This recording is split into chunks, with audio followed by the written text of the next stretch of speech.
Hola, no te quiero hacer perder mucho el tiempo, así que voy directa al grano. Si quieres escuchar el audiolibro completo, echa un vistazo al enlace en la descripción. Podrás disfrutar de una prueba totalmente gratuita que te dará acceso a un amplio catálogo de audiolibros. Pero espera, que hay más. Por si todavía tienes dudas, a continuación te dejo con un pequeño fragmento del audiolibro. Disfrútalo.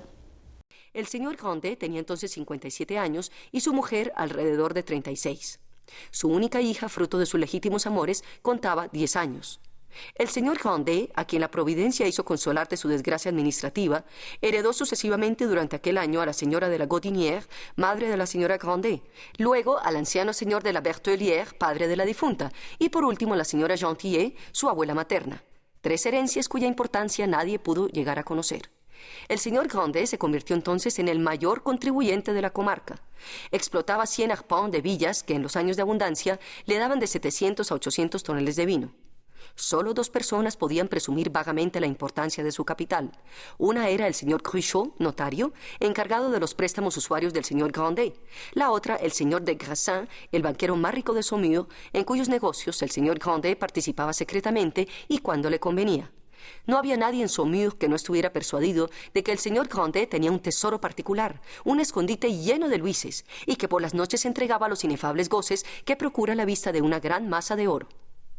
El señor Grandet inspiraba, pues, la estimación respetuosa a que tiene derecho un hombre que nunca debió nada a nadie, que como viejo tonelero y como viejo vinatero adivinaba con la precisión de un astrónomo si había que fabricar para la cosecha 1000 toneles o solo 500, que tenía siempre toneles que vender cuando el tonel valía más caro y que podía meter su vendimia en las bodegas y esperar el momento de vender el tonel de vino a 200 francos, mientras que los pequeños propietarios lo vendían a 5 luises. Nadie le veía pasar sin experimentar un sentimiento de admiración mezclado de terror. Pues, ¿acaso no habían sentido todos en Saumur el cortés arañazo de sus garras de acero? A este maître Cruchot le había procurado el dinero necesario para la compra de un terreno, pero al 11%. A aquel señor de Grassin le había descontado unas letras, pero con un espantoso aumento en los intereses. En 1816, los más hábiles calculadores de Saumur estimaban los bienes territoriales de nuestro hombre en unos 4 millones. Pero como desde 1793 había debido sacar por término medio 100.000 francos al año de sus propiedades, era presumible que poseía en dinero una suma casi igual a la de sus bienes raíces. El señor Grandet no compraba nunca carne ni pan. Sus colonos le llevaban todas las semanas una provisión suficiente de capones, pollos, huevos, manteca y trigo a manera de renta. Poseía un molino y el arrendatario tenía la obligación, además de pagarle la renta, de ir a buscar una cierta cantidad de grano y de entregarle la harina y el salvado. Nanon, su única criada, amasaba ella misma todos los sábados el pan de la casa. El señor Grandet se había arreglado con los hortelanos arrendatarios suyos para que le abastecieran de verdura. En cuanto a la fruta, era tal la cantidad que recogía que tenía que vender una gran parte en el mercado. La leña para el fuego la cortaba en sus setos o la cogía de los viejos arbustos medio podridos que se encontraban en las lindes de sus campos. Sus colonos se la carreaban hasta la ciudad con los gastos a su cuenta, se la apilaban por complacencia en la leñera y a cambio recibían las gracias. Sus únicos gastos conocidos eran el pan bendito, los vestidos de su mujer y de su hija, el pago de las sillas de la iglesia, la luz, el sueldo de Nanon, el pago de las contribuciones, las reparaciones de sus edificios y los gastos de sus cultivos. Tenía 600 arpents de bosques recién comprados que vigilaba el guarda de un vecino al cual había prometido una indemnización. Las maneras del señor Grandet eran muy sencillas. Hablaba poco, por lo general, con frases cortas dichas en voz baja. Desde la Revolución, cuando empezó a atraer las miradas de todos, tartamudeaba de un modo fatigoso en cuanto tenía que sostener una discusión. Por otra parte, 4 frases, exactas como fórmulas algebraicas, le servían habitualmente para resolver todas las dificultades de la vida y del comercio. No sé, no puedo, no quiero, ya veremos. Nunca decía sí o no, ni escribía nada. Y cuando tras una pormenorizada conversación su adversario le había confiado el secreto de sus pretensiones, creyendo que le había convencido, Grandet respondía: «No puedo decidir nada sin haber consultado con mi mujer». La señora Grandet, a quien él había reducido a un ilotismo completo, era en cuestiones de negocios su escudo más cómodo. Era una mujer seca y flaca como un membrillo, torpe y lenta. Una de esas mujeres que parecen hechas para ser tiranizadas. Una dulzura angélica, una resignación de insecto atormentado por los niños, una inalterable serenidad de alma y su buen corazón, hacían que fuera universalmente compadecida y respetada. Su marido no le daba nunca más de 6 francos a la vez para sus escasos gastos, y ella, después de recibirlos, solía oírle decir: «¿Tienes algún dinero suelto que prestarme?». Y la pobre mujer, feliz de poder hacer algo por el hombre que su confesor le presentaba como su dueño y señor, le devolvía, a lo largo del invierno, algunos escudos del dinero destinado originalmente para la compra de sus alfileres. Grandet no iba nunca a casa de nadie, ya que no quería ni invitar él a comer, ni que nadie lo invitara. Físicamente era un hombre rechoncho, cuadrado. Su cara estaba picada de viruelas y en la nariz tenía un lobanillo. Su rostro denotaba el egoísmo de un hombre acostumbrado a concentrar sus sentimientos en los goces de la avaricia y en el único ser que significó realmente algo para él, su hija Eugénie, su única heredera. Vestido siempre del mismo modo, quien lo viera hoy lo veía tal como era desde 1791. Llevaba siempre fuertes zapatos, una levita de color castaño, corbata negra y un sombrero de cuáquero. Solo 6 personas tenían derecho a entrar en su casa. El sobrino del señor Cruchot, quien desde su nombramiento de presidente en la audiencia de Saumur había unido a su nombre el de Bonfons y trabajaba para hacer prevalecer Bonfons sobre Cruchot.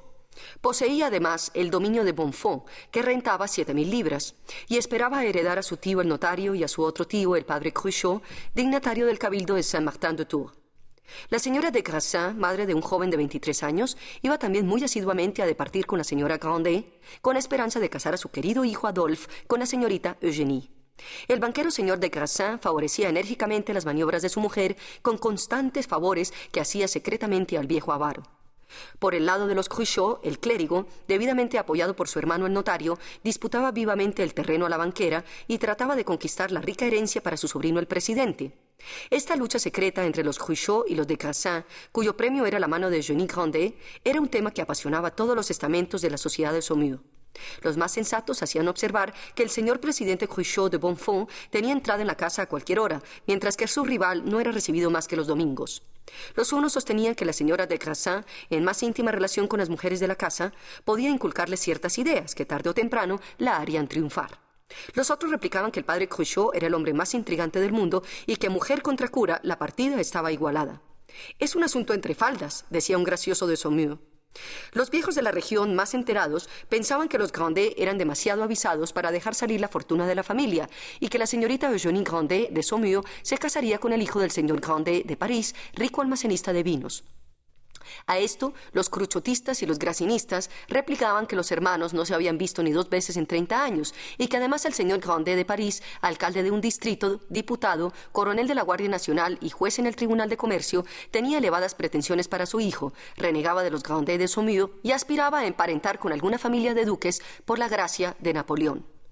A principios del año 1818, el joven marqués de Froidfond se vio obligado a realizar su patrimonio, hecho del que los cruchotistas sacaron una gran ventaja, ya que el notario Cruchot, el presidente Cruchot y el padre Cruchot persuadieron al noble de que era preferible venderlo todo al señor Grandet en lugar de que la venta se realizara en pequeños lotes. Así, el hermoso marquesado de Froidfond fue a parar al esófago del señor Grandet. En la planta baja de la casa de Grandet, la habitación más considerable era la sala. El techo estaba compuesto de vigas pintadas de gris y los huecos entre una y otra recubiertos de yeso blanco que se había puesto amarillo. Las sillas estaban tapizadas con telas estampadas que representaban las fábulas de La Fontaine, pero había que saberlo para reconocerlas, pues los colores ya empalidecidos y las figuras desdibujadas se veían muy difícilmente. Encima de una vieja mesa de juego había un barómetro con un marco con lazos de madera dorada, en los cuales las moscas se habían solazado tan deliciosamente que el dorado ya se había convertido en un problema. En las 2 ventanas había cortinas de damasco rojo sujetas por cordones de seda con borlas de iglesia. Esta lujosa decoración, tan poco en armonía con las costumbres de Grandet, estuvo comprendida en la compra de la casa, así como un espejo, un reloj de pared y los muebles tapizados. En la ventana más próxima a la puerta había una silla de paja con las patas sobre una plataforma con el objeto de elevar a la señora Grandet a una altura que le permitiera ver a los que pasaban por la calle.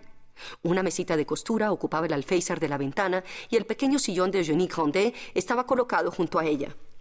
Desde hacía 15 años todas las jornadas de la madre y de la hija habían transcurrido apaciblemente en este sitio, entregadas a un trabajo constante desde el mes de abril hasta el de noviembre. El día 1 de este mes, ambas mujeres podían trasladarse a su sitio de invierno junto a la chimenea.